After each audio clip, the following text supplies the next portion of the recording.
তাহলে এই যে আমরা গলায় তুলসীর মালা নেই কেন না, গলায় তুলসীর মালাটা নেওয়ার কারণ হলো আমাদেরকে এই তুলসীর মালা গোবিন্দের চরণ পাইয়ে দেবে।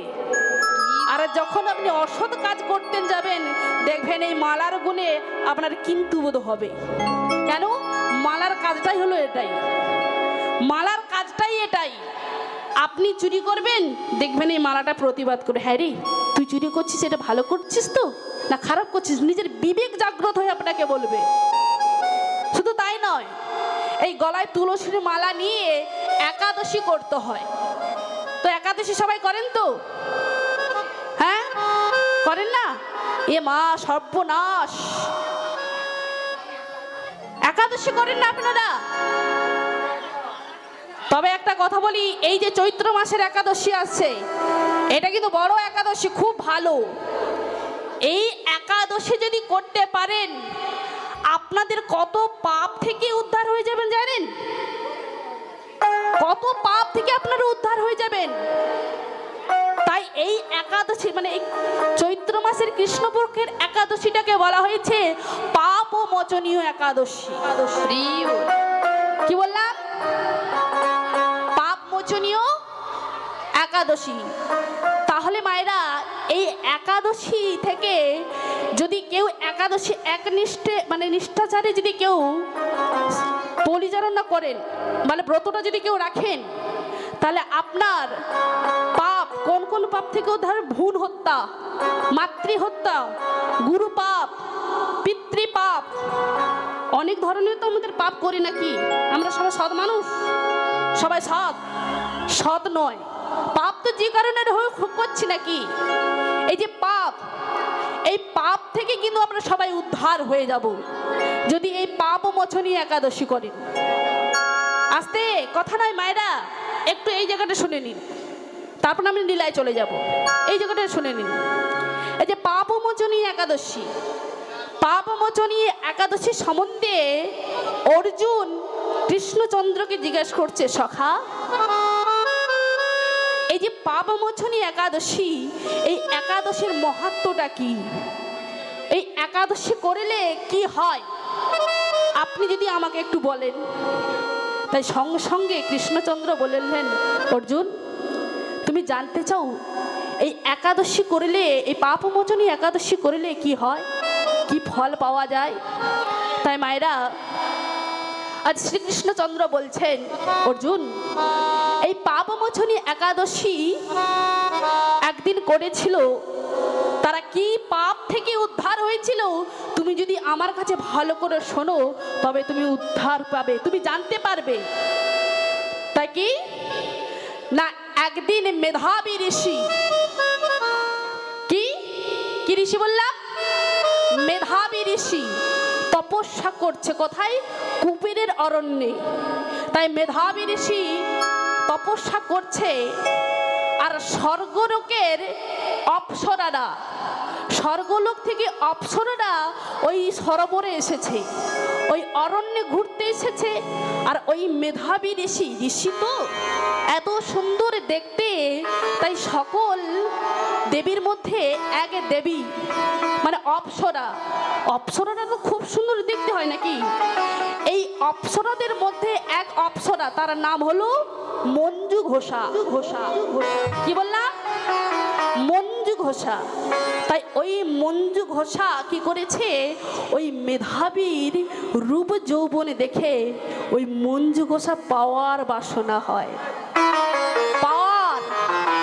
পাওয়ার বাসনা হয়েছে। তাই ঋষি তপস্যা করছে, সরাসরিতেও ভাবে আর ঋষিকে জাগানো যাবে না, সঙ্গে সঙ্গে অভিশাপ দিয়ে দেবে। তাই মঞ্জু ঘোষা কি করছে, বীণা নিয়ে একটু দূরে বীণা বাজাচ্ছে, পায়ের নুপুর ঝমঝম করে বাজাচ্ছে, গান করছে, নৃত্য করছে। তাই যখন মেধাবী ঋষি তাতেও যখন না তপস্যা ভঙ্গ হচ্ছে, এবার কামদেবকে স্মরণ করেছে।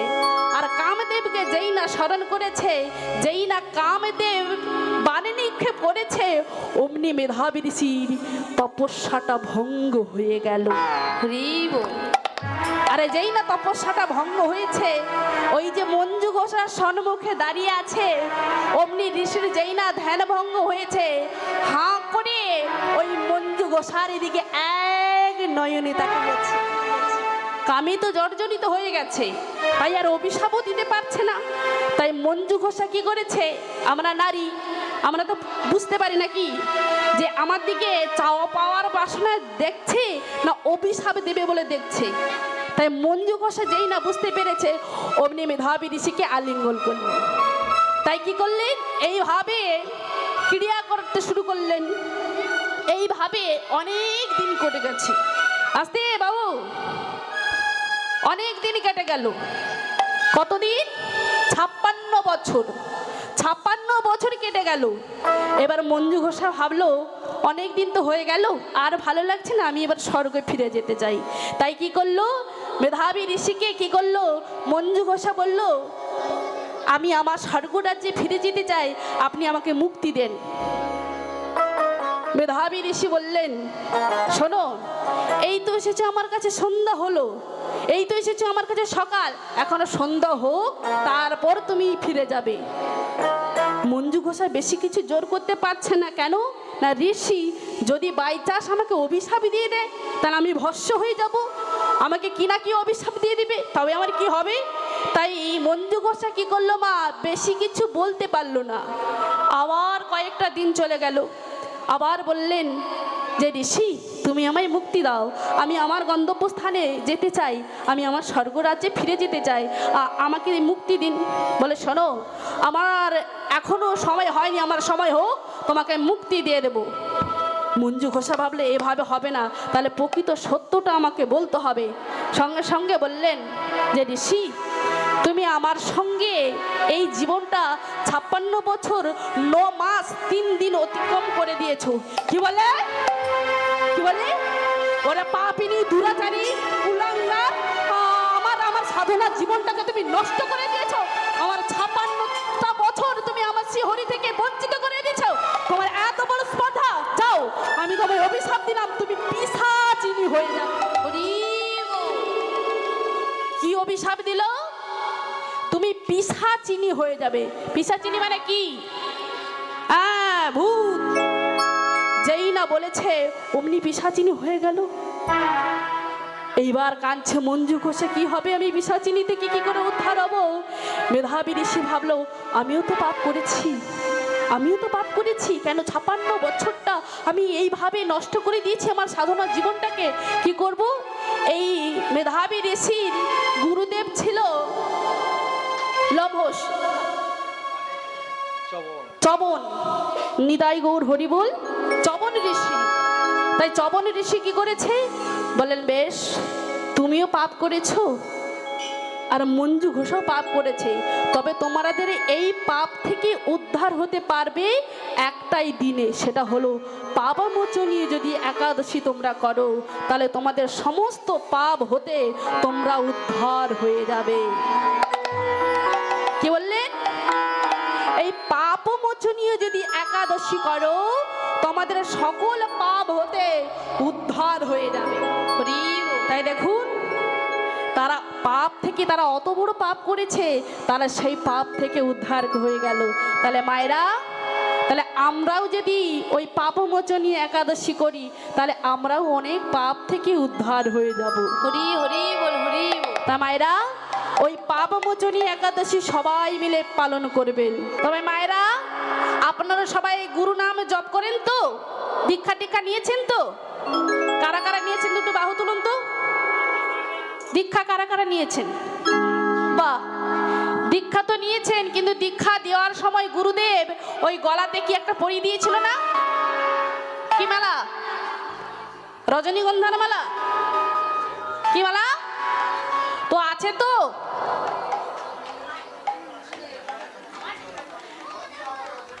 নিয়েছেন তো?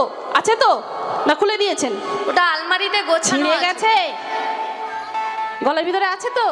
বাহ, তাহলে সবার আছে তো? আর ওই দিনে ভগবানের নাম কীর্তন করবেন, হাতে তালি দিয়ে সবাই মিলে ভগবানের নাম কীর্তন করবে।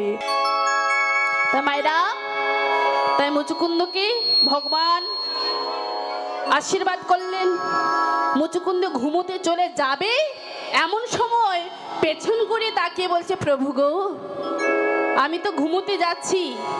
ইহ জগতে তো বদমাস ছেলের কোনো অভাব নাই, তাই অকারণে কেউ যদি আমার ঘুম ভাঙিয়ে দেয়, আপনি আমাকে এই আশীর্বাদ করুন, আমার নয়ন হইতে অগ্নি বাহির হয়ে সে যেন ভূষীভূত হয়ে যায়। আপনি শুধু এইটুকু আশীর্বাদ আমায় করুন।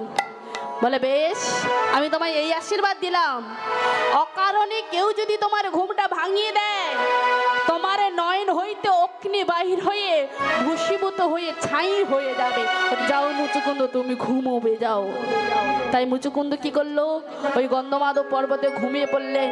কিন্তু মাগো, হ্যাঁ গো বাবা ঠাকুর, একটা মানুষ কতদিন ঘুমোতে পারে? হ্যাঁ গো ঠাকুমা, 2 দিন, 2 দিন, 3 দিন, এই যখন 4 দিন হয়ে যাবে, বলো হরি বলো হরি হরি। এই 4 দিন হয়ে যাবে মানে বলো হরি হয়ে যাবে। বলো হরি মানে বুঝতে পেরেছেন তো? হ্যাঁ, এটা বুঝতে কারোর অসুবিধা হবে না। তাই গৌর হরি বল, হরি বল হরি বল। তাই মায়েরা, মুচুকুন্দ 1 দিন নয়, 1 সপ্তাহ নয়, 1 মাস নয়, পুরো 1 যুগ ঘুমিয়ে গেল। মানে 70 যুগ শেষ, তবু কিন্তু মুচুকুন্দ এর ঘুম আর ভাঙছেন না। 70 যুগের পরে এলো কোন যুগ? 70 পর কোন যুগ? কলি। 70 যুগের পর দাপর। হ্যাঁ হ্যাঁ, ত্রেতা যুগ। ত্রেতা যুগ, ত্রেতা যুগে কোন অবতার ভগবানের? রামচন্দ্র অবতার। তাই ত্রেতা যুগ শেষ, তবু কিন্তু মুচুকুন্দের ঘুম আর ভাঙছে না। ত্রেতা যুগের পরে এলো কোন যুগ? দাপর যুগ। আর এই দাপর যুগে ভগবানের কোন অবতার? শ্রীকৃষ্ণচন্দ্র অবতার। তাই এই কংস, মানে দাপর যুগে তো কংস, কংসের অত্যাচারে দেব, দত্ত, যক্ষ, কিন্ন সমস্ত অস্থির হয়ে উঠছে। কেন না, কংস নিজেই রাজা বলে ঘোষণা করেছে, তাই কোনো দেবতার পুজো করতে দিচ্ছে না। যে ঘরে হরিনাম হচ্ছে ওই ঘরে পুড়িয়ে দিচ্ছে, যে হাত দিয়ে হরিচরণে পুজো করছে ওই হাতগুলোকে কেটে দিচ্ছে। তাই কংস অত্যাচার করতে করতে করতে করতে কংসের অত্যাচারের কলসিটা বড় ভরে গেল। আর যখন কলসি ভরে গেল, অত্যাচারের কলসি যখন ভরে গেল, ওই কংসের কারাগারের মধ্যে, কংসের বনের গর্ভের মধ্যে ভগবান আবির্ভূত হয়েছিলেন। আর যেই না আবির্ভূত হয়েছে, সঙ্গে সঙ্গে ভগবান বলেন, পিতা আজ আমায় মস্তকে নাও, আর মস্তকে নয়ে তুমি নন্দালয়ে রেখে এসো। সঙ্গে সঙ্গে তাই কি করলেন, ভগবানকে নয়ে নন্দালয়ে রেখে এলেন। আর নন্দালয়ে রেখে এসে একটা কন্যা সন্তানকে নিয়ে এলেন। আর কন্যা সন্তানটাকে যখনই কংস আছাড় মেরে মারতে যাবে, অমনি শূন্য আকাশে উঠতে উঠতে বসে, ওগো তোমারে বধিবে যে গোকুলে বাড়ি শেষে, তোমারে বদিবে যে গোকুলে বাড়িছে, ওগো তোমারে বধিবে যে গোকুলে বাড়ি শেষে, তোমারে বদিবে যে গোকুলে বাড়িছে, ওগো তোমারে বধিবে যে গোকুলে বাড়ি শেষে, তোমারে বদিবে যে গোকুলে বাড়িছে।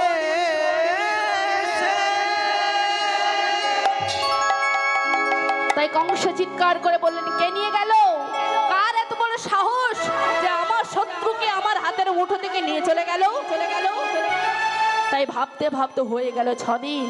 আর ওই 6 দিনে একজনকে পাঠিয়েছিল, কাকি গো মা, একজনকে পাঠিয়েছিল মাত্র 6 দিন। আর ওই 6 দিনই একজন রাক্ষসীকে হত্যা করেছিল। কোন রাক্ষসী মা? হ্যাঁ, পুতনা রাক্ষসীকে। তাই পুতনা রাক্ষসীকে হত্যা করলেন। পুতনাকে দিয়ে যখন কৃষ্ণকে মারতে পারছেন না, এবার কংস কত অসুরকে দিয়ে পাঠিয়েছেন, অগাসুর, বঘাসুর, কত অসুরকে পাঠিয়েছে। এবার কাউকে দিয়ে যখন মারতে না পারছে, এবার কংস কি করেছে, নিজের বাড়িতে ডেকেছে। আর নিজের বাড়িতে ডেকে মল্লযুদ্ধের ব্যবস্থা করেছে। মল্লযুদ্ধ মানে হাতাহাতি যুদ্ধ। তাই যেই না কংস মল্লযুদ্ধের ব্যবস্থা রেখেছে, আর নিমন্ত্রণ পেয়ে কৃষ্ণ যখন মামার বাড়িতে এসেছে, আর কৃষ্ণ দেখলো কি মামার বাড়িতে ভালো মন্দ খাওয়াবে কি, ও মা মামার বাড়িতে তো যুদ্ধের ব্যবস্থা, তাই কংসে কি করেছে বড় বড় তাবড় তাবড় বীরদেরকে যে যুদ্ধ করাচ্ছে, আর এদিকে সকলকে হারিয়ে দিচ্ছে। তাই কংস রেগে গিয়ে তিনি কি করলেন না, তিনি নিজেই যুদ্ধক্ষেত্রে নেমে পড়লেন। আর যুদ্ধক্ষেত্রে নেমে পড়ে কি করছে, কংসের সঙ্গে কৃষ্ণ যুদ্ধ হচ্ছে। তাই যুদ্ধ হতে হতে হতে হতে কৃষ্ণ যেই না কংসের মাথায় এক মুস্তাঘাতে মেরেছে, অমনি কংসের দেহটা মাটিতে ধরাম করে পড়ে গেল। আরে যেই না পড়ে গেল, কংসের প্রাণবায়ু চলে গেল। আরে যেই না কংসের প্রাণবায়ু চলে গেল,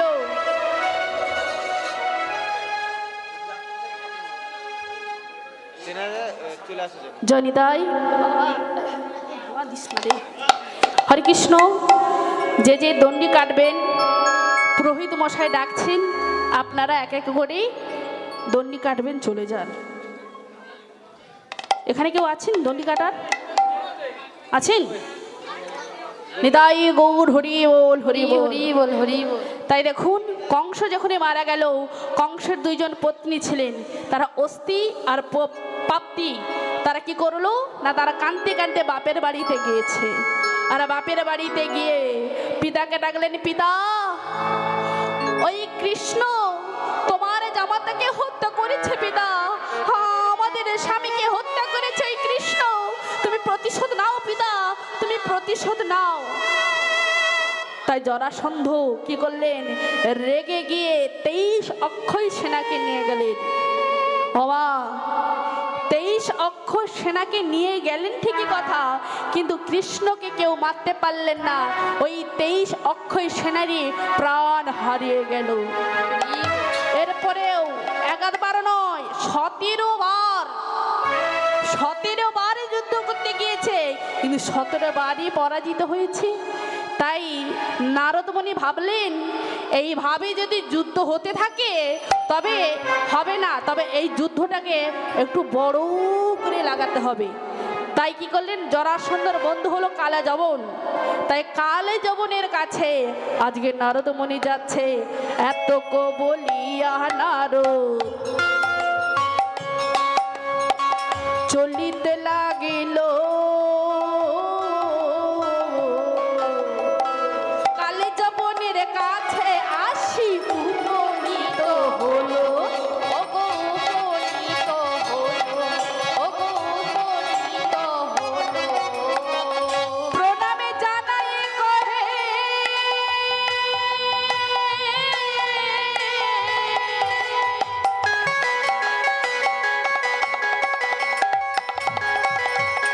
ও হে নরপতি, তোমারে বন্ধুর যাহারা সন্ধ্যের হলো যে দুর্গতি, ওগো হলো যে দুর্গতি, ওগো হলো যে দুর্গতি। নারদের কথা শোনে যবনে পৌঁছে বারে বা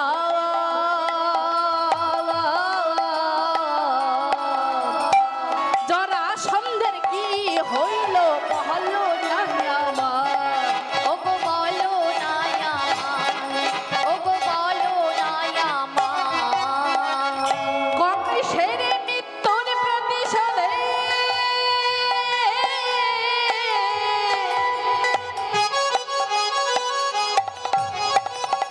আঠেরো বার যে যুদ্ধ হলো,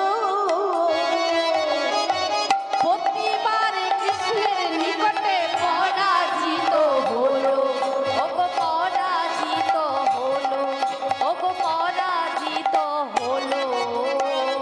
নহবে ধরাধর বাহু তুলে করুণা, গাও হরে কৃষ্ণ হরে রাম, ও দুটি বাহু তুলে করুণা, গাও হরে কৃষ্ণ হরে রাম, হরি বল।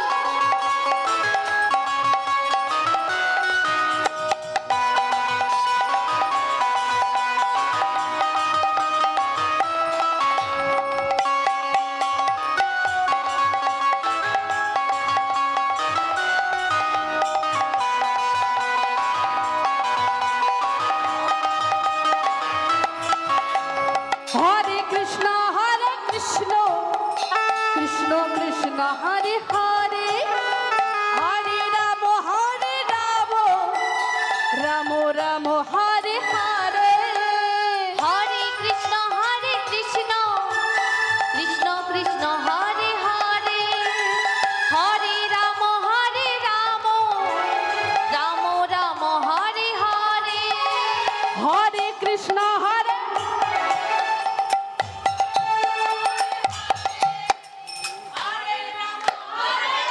হাই তো হরে কৃষ্ণ কৃষ্ণ কৃষ্ণ হরে হরে হরে রাম রাম রাম হরে হরে হাত তুলে হরে কৃষ্ণ কৃষ্ণ কৃষ্ণ হরে হরে হরে রাম রাম রাম হরে হরে ও দুটি বাহু তুলে করো না ও গাও হরে কৃষ্ণ হরে রাম দুটি বাহু তুলে করুণা গাও হরে কৃষ্ণ হরে রাম ও দুটি বাহু তুলে করুণা গাও হরে কৃষ্ণ হরে রাম গাও হরে কৃষ্ণ হরে রাম গাও হরে কৃষ্ণ হরে রাম জনিতাই জয় গৌর হরি। তাই মায়েরা মুচুকুন্দকে ভগবান আজকে দীক্ষা দিচ্ছে ওগো আজ থেকে তোর করনে ওগো মন্ত্র কইলাম প্রহদান আজ থেকে তোর করণে মন্ত্র কইলাম প্রদান আজ থেকে তোর করণে মন্ত্র কইলাম প্রদান আজ থেকে তোর করণে মন্ত্র কইলাম প্রদান সারক্ষরে সার নাম হবে বিদ্যমান সারক্ষরে সারনাম হবে বেদমান ওগো সারক্ষরে সার নাম হবে বিদ্যমান সারক্ষরে সারনাম হবে বেদমান আজ থেকে তোর করণে মন্ত্র কইলাম প্রদান আজ থেকে তোর করণে মন্ত্র কইলাম প্রদান আজ থেকে তোর করণে মন্ত্র কইলাম প্রদান আজ থেকে তোর করণে মন্ত্র কইলাম প্রদান ওগো মন্ত্র কইলাম দান হরে কৃষ্ণ রাম হরে কৃষ্ণ না হরে কৃষ্ণ রাম হরে কৃষ্ণ না ও দুটি বাহু তুলে করো না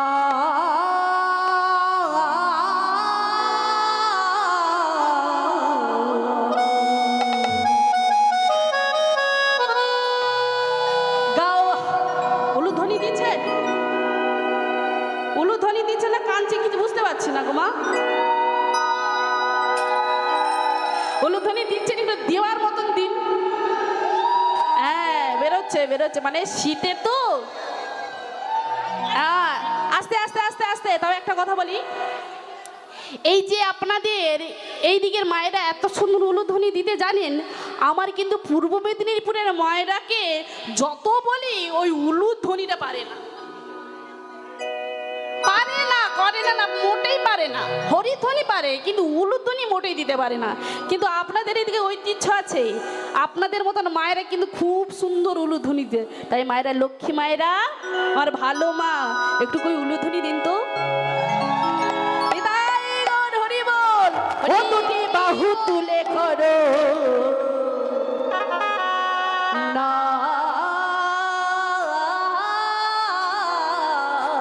সবাই মিলে বাহু তুলে ও গাও হরে কৃষ্ণ হরে রাম।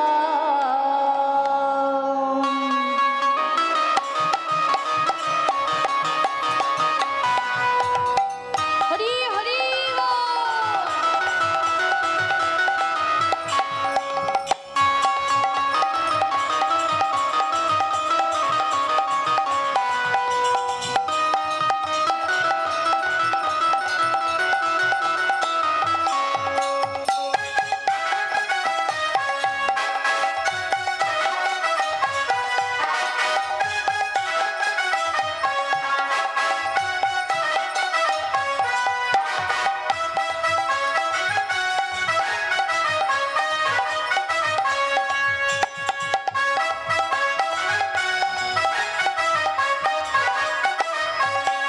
ও দুটি বাহু